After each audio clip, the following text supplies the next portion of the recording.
Mr. Chair, can I proceed? Proceed. So maliwanag po sa lahat, Mr. Chair. The record shows that Congress for the year 2023 has spent only 39 million pesos. Malayong malayo po doon sa aligasyon ng SMNI that Congress has spent 1.8 billion pesos.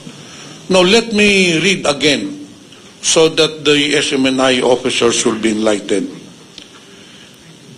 Responsibility to the public, Section 4 of your franchise, of your Republic Act. The grantee shall not use its stations for the dissemination of deliberately false information or willful misrepresentation. So very clear po dito, bawal po sa prangkisa ninyo na magsabi sa publiko ng mga maling reports or deliberately false information. Now, Mr. Chair, my question is to the SMNI, why should you not be held liable when it is very clear that you have violated Section 4 of your franchise? Ano ang rason na may bibigay nyo sa amin na hindi kayo dapat patulan o hatulan ng violation against your franchise? Very clear ho.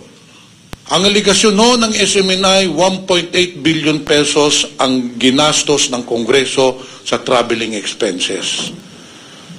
It is on record, and if you want that we can furnish you the records, nanditong finance officer, nandito SecGen, ang ginastos until October was only 39 million pesos. So it would be impossible na magkakaroon po ng gastos ng 1.8 billion pesos dahil yung budget for traveling expenses ni hindi nga umabot dun sa sinasabi niyong 1.8 billion pesos. Why should you not be held liable for this Section 4 responsibility to the public, Mr. Chair? Mr. Chair, can I answer it, Mr. Chair? Attorney Tolentino is recognized. Thank you, Mr. Chair. Actually, Mr. Chair, there was no allegations about the 1.8 billion pesos, Mr. Chair. It was just a question given not in behalf of SMNI, but it is a statement by an anchor of SMNI, and there is a disclaimer in every program of SMNI that any statement made by the anchor guest is not the official stand of SMNI. Second, Mr. Chair, there was no deliberate false information. I'd like to invoke, Mr. Chair, the jurisprudence of the Philippine Supreme Court about freedom of press and freedom of expression. It is part of our constitutional and republican principle, Mr. Chair, as a country and as a republic, that there is a jurisprudence that freedom of press and freedom of expression includes some, what they call this, false or inaccurate statement, if there's any inaccurate statement. Freedom of press and the freedom of expression is one of the highest form of constitutional right in our Philippine Constitution. That's why there was no deliberate false accusation. And third, Mr. Chair, in every act provided under the Civil Code, there is a presumption of good faith. So the one who alleges bad faith on the part of SMNI, the one who alleges that there is violation of Republic Act 11422 should be the one to prove it, because we are presumed innocent, we are presumed doing within the bounds of the law. And humbly, Mr. Chair, what we are doing here, we acted in good faith. Humbly, we acted in good faith, and there was no statement, official statement given by SMNI. And ang ginagawa po natin ngayon, Mr. Chair, gumagawa po kami ng investigation, internal investigation, kung may nangyari ba talagang statement about the 1.8 billion, because based on our initial investigation, there was none. it was just a question. That's why, Mr. Chair, if I may, we'd like to ask that the video, the subject video, we have here a USB to be played. So anybody will be, everyone, may chance na makita nila kung ano ba talaga ang video na yan. May nakalagay bang statement or it was just a question in the exercise of freedom of press? Mr. Chair, may I comment on this statement of attorney? You mentioned about freedom of expression. While it is true that the Constitution guarantees the freedom of expression and speech is constitutionally protected, there are species of speech and expression that are not constitutionally protected. Among these are obscenity, pornography, hate speech, defamatory speech, libelous marks, and fighting words. It is important to note that the recent broadcast by SMNI against Congress, against particular groups and individuals, and recently against the speaker's travel expenditure do not fall under the ambit of the constitutionally protected expression. Very clear po yan na smear campaign yan, Mr. Chair. But anyway, let us go to another section of your franchise. This is with regards to Section 12, reportorial requirement. During the term of its franchise, the grantee shall submit an annual report to the Congress of the Philippines through the Committee on Legislative Franchises of the House of Representatives and the Committee on Public Services on its compliance with the terms and conditions of the franchise. Ito po ang mga dokumento na kailangan i-submit ninyo. Your franchise was granted in 2019, 20, 21, 22, 23. The annual report shall include an update or certificate of the NTC on the status of its permits and operations and an update on the dispersal of ownership undertaking if applicable. Now, Mr. Chair, may I know from the Secretariat whether they have complied with the annual reportorial requirement? Marami yung dokumento ito. So gusto ko po malaman kung nasubmit po ng SMNI lahat ng dokumento na ito. Please reply, Comsec. Okay. Open mo. Mr. Chair, Yes. while we're waiting, let's just put it in proper. Yung 1.8 billion, ang statement ng SMNI, hindi po yun sa entire house.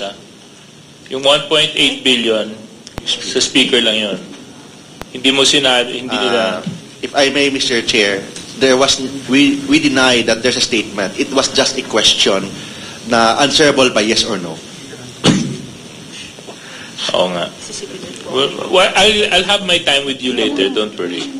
I need it now. But let's just put it on record, no, just so that we can put things in its proper perspective. You know, it's not the House, it was the peace speaker that they mentioned. Thank you very much. Mr. Chair, that will be another matter, but may I know the answer of the committee secretariat regarding my question on the reportorial requirements? Because this is a responsible of SMNI in accordance with their franchise on Section 12.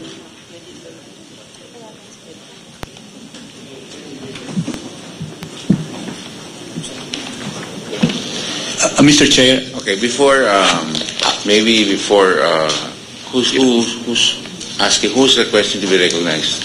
Okay, somebody. Mr. Chair, Attorney Suplico, Mr. Chair, our Yes. staff has informed us that we have submitted the yearly requirements, but I will ask her to bring it to the committee secretary.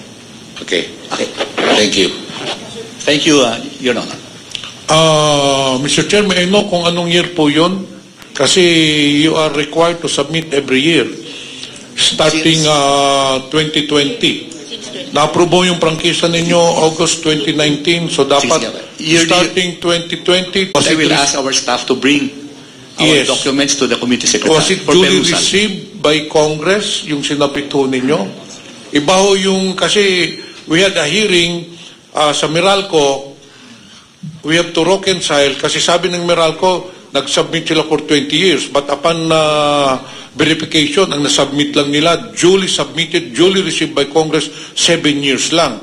So, iba ho yung sinasabi niyong nag-submit kayo, iba rin yung duly received by Congress.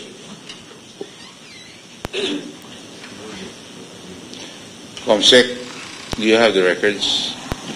Your Honors, we have, since the pandemic set in, we allowed franchise grantee to submit their annual reports via online through the email of the Committee on Legislative Franchises.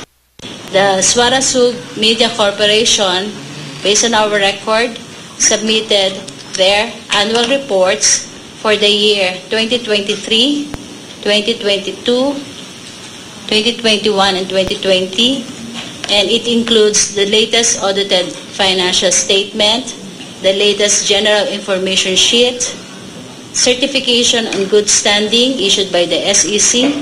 We also have the certification from the National Telecommunication Commission on due submission by the franchise grantee, a report on dispersal of ownership, and a report and update on the rollout expansion of the business, Your Honors. Okay, that sets it clear, Mr. Chair. So that means everything is in order. Punta ho tayo dun sa Section 10 of your franchise. Sale, lease, transfer, grant of usufruct or assignment of franchise. Now, we know that the franchise was granted to Suarasug, but actually, ang nag-operate ng TV station is MNI. Can you tell me if SMNI is a corporation? Can I answer that, Mr. Chair? Please. Suarasug Media Corporation is the grantee of the franchise. But Suarasug Media Corporation is registered in the Security and Exchange Commission as Suarasug Media Corporation under the name and style, doing business under the name and style of SMNI, Sunshine Media Network, International, SMNI News Channel, Sunshine TV, Sunshine Radio, and in fact, Mr. Chair, SMNI is actually registered also as a trademark under IPO. So Mr. Chair, Attorney, you have not answered my question. Ang tanong ko po kung ang SMNI ba is duly registered corporation sa SEC. I answered the question, Mr. Chair. SMNI is not a corporation. It is a business name owned by Suarasug Media Corporation. Business name registered under Intellectual Property Office, and Suarasug Media Corporation is operating and doing business under the name and style of SMNI. So SMNI is a trademark or a trade name, but the name of the entity is Suarasug Media Corporation. Mr. Chair, I just want to verify whether this does not violate Section 10, no? Assignment of franchise. Kasi nakalagay po dito, the grantee, I will not read the other portions, shall not transfer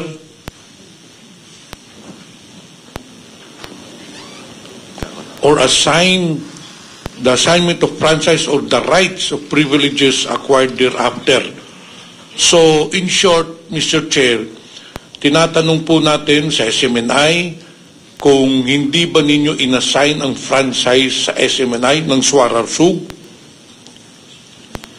Mr. Chair, there was no sale, lease, transfer, or grant of usufruct to another entity. As what I've said, Mr. Chair, SMNI has no juridical personality. It is not a corporation, but it is a trademark or trade name under Suarasug Media Corporation. Pero bakit hindi nyo ginamit, Mr. Chair, yung Suarasug? Why use SMNI? It's hard to pronounce Suara Sug. So that's why we changed our trademark. We're still operating under Suara Sug Media Corporation. But doing business, we use as a trademark or trade name SMNI. Anyway, Mr. Chair, ang gusto ko talaga tanungin yung mga anchor persons ninyo. So therefore, I will reserve my next questions if ever the anchor... Tinawagan na niyo po ba yung mga anchor persons? They're on the way, Your Honor. Okay, we'll reserve my next questions dun sa mga anchor persons, Mr. Chair.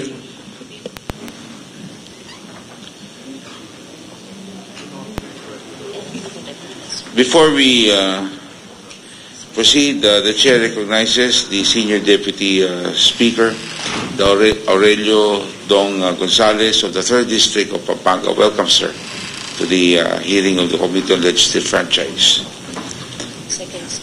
Congressman Manuel. Okay. The Honorable Manuel is recognized. Thank you, Mr. Chair. Before I proceed to my questions, gusto ko lang din pong magkomento dun sa binanggit na dahil may disclaimer naman ang show or ang network at gustong i-detach yung network dun sa sinasabi ng mga hosts.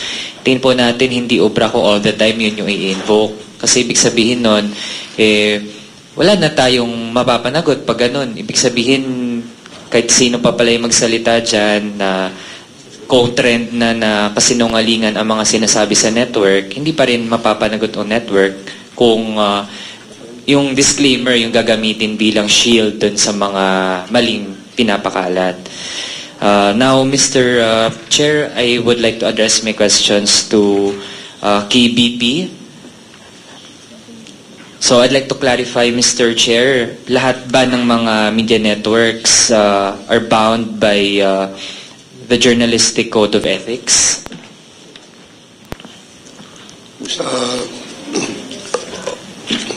Insofar as the Code of Ethics of KBP is concerned, it applies only to KBP members, Your Honor. So is SMNI a member of the KBP? Suara Sug is a member of the KBP, Your Honor. So in effect, ibig sabihin dapat ang mga pinapalabas din ng SMNI should be covered by this code? Yes, Your Honors. Now, Mr. Chair, sa Broadcast Code of the Philippines, ano po ang nababanggit doon regarding fairness and objectivity in programming? Ano po ang pamantayan na dapat sundin ng mga miyembro ng KBP kasama ang Suara Sug and in effect SMNI? That news should always be fair and accurate, and objective, Your Honors. So far po ba sa pagtingin ng KBP ay meron bang nalalabag doon ang Suara Sug at ang SMNI? Your Honors, I am devoid of sufficient information to conclude on that. But if the statements as contained in the House resolution are indeed true, there's a possibility of violation of the KBP code. Mr. Chair, kasunod na tanong po natin, dahil repeatedly flag na rin ang SMNI many times at ngayon lalo lang na nag-intensify na kahit ang ating August body ay hindi na rin pinapalampas. Of course, while we are subject to scrutiny sa lahat ng ginagawa natin, pero again, dapat nakabatay sa facts at vine-verify ang mga pinapublish at pinapalabas. Kaya when it comes to analysis and commentary, ano naman po ang nakasaad sa code ng KBP? Again, in terms of analysis or commentary, fairness is the key to such commentaries or analysis. With that Mr. Chair, I'd like to address my next question to the movement against disinformation. May representative po ba? Mr. Chair. Attorney Domingo. Yes.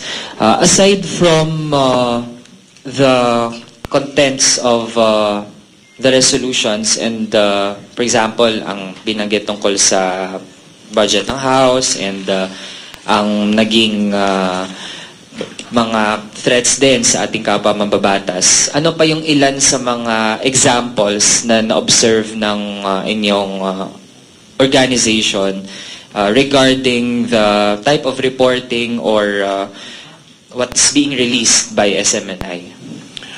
Thank you for the question. Mr. Chair, can I answer the question? First of all, let me just quickly tell you what the MAD is, no? The Movement Against Disinformation. We are a non-partisan aggregation of professors, historians, and other professionals in civic society who are championing the cause of against disinformation. That's why we are very active in this particular area of advocacy. And in fact, to answer the congressman's question, in fact, we actually have a pending case with the NTC concerning the Alliance of Health Workers and the case of Empeño and Cadapan. And that was mentioned in the one of the preambular clauses of the resolutions. And we have a pending case with the NTC, precisely the question on violation of Section 4 that the good congressman earlier had mentioned. So these are all pending. In fact, if I may even amplify my answer, Mr. Congressman. Please proceed. In relation to the imputations focused on the speaker, what we are also very concerned about would be the disinformation and the red tagging that the SMNI had been welcoming in its broadcast. You remember the red tagging that had been done by a former USEC against a judge who issued the resolution on the prescription, an adverse resolution in prescription, and called the judge an imbecile, and called the judge coming from the bowel of falsehood or something, and red tagged the judge, a sitting judge who made an adverse decision against the cause of that particular USEC secretary. That's the kind of SMNI exposure or broadcast that had been peddling around. And we have other litany, and as mentioned in the preambular clauses of the resolutions, these are all true because we have already filed actual cases against SMNI on this. And we cannot deny that anymore. This would be a litany of acts that the SMNI had been guilty of having broadcasted on air. And just to close my answer, there will be no stopping SMNI from proceeding with its vicious lies and going back. It just targeted the fourth highest position or highest leader of the land. It already targeted the independence of the judiciary. What will stop SMNI from hitting even the most powerful and the most senior of our government officials? That would be the imminent danger, Mr. Chair. If this many acts that are attributed to the SMNI are countenanced and not held liable for, then everything can just be done with impunity. And they will say, for the sake of press freedom, for the sake of the constitutional right, as correctly said by Congressman Pimentel, these are unprotectable speeches. I teach media law at the Ateneo Law School. these are unprotected speeches, and these cannot be countenanced by the honorable congressman. And I applaud, the man applauds the Congress for initiating this investigation, because it is about time that the Congress should wield its power over the grant of franchises to monitor and hold accountable all the franchisees that it had granted. Thank you for that response, Mr. Chair. Congressman Manuel, if I just may interject. The good gentleman mentioned that they filed numerous cases. Can the committee, Mr. Chair, get hold of copies of those cases that they have filed? Very well, Mr. Please submit those documents. But Attorney Domingo, Yes, you're sir. a professor of remedial law. Media law. Media law. I'm sorry. Media law and For ethics. what school? Ateneo Law Ateneo, School. okay. But I'm a graduate of the UP College of Law. Okay. Thank you very much, Attorney Domingo. Thank you. Yeah, The Honorable. to proceed, Mr. Chair, I'd like to raise my last few questions to give way also to our other colleagues. Again, to the KBP.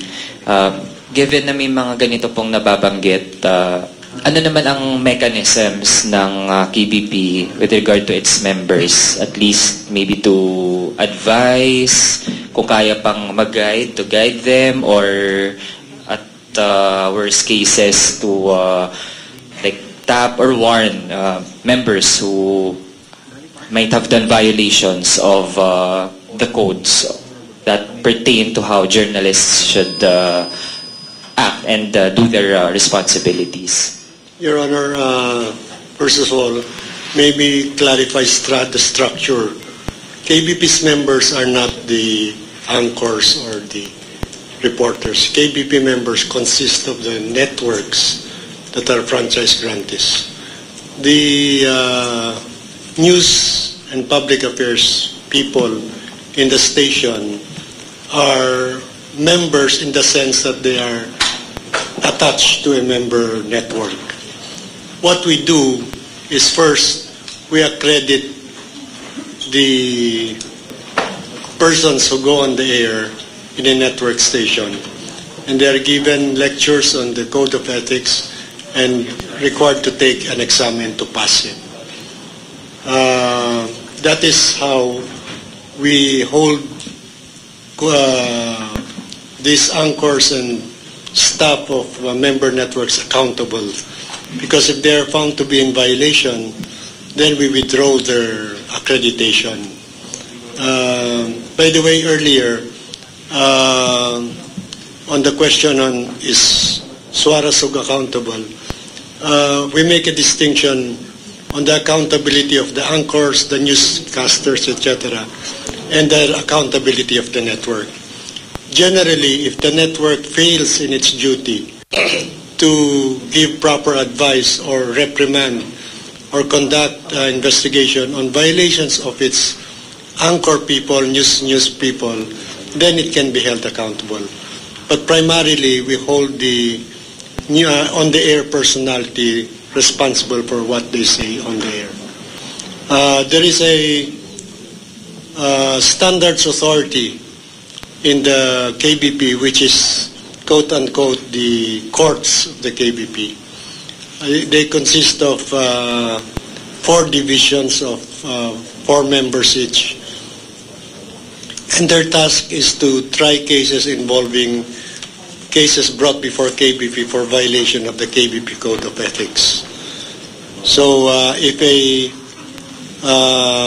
complaint is filed before the KBP for an alleged violation of the code, then this is referred to the Standards Authority. While the Standards Authority takes cognizance of the case, there is an internal procedure, by the way, Your Honors, where if the case is already pending before another body, government body, the Standards Authority suspends hearing and gives deference to the courts or the investigating body. So that's the mechanism, Your Honors. Thank you, Mr. Chair. Sa ngayon po, I'm done with my initial questions and Second round. yeah, I can listen to how this deliberation will proceed. Thank you. Thank you. Before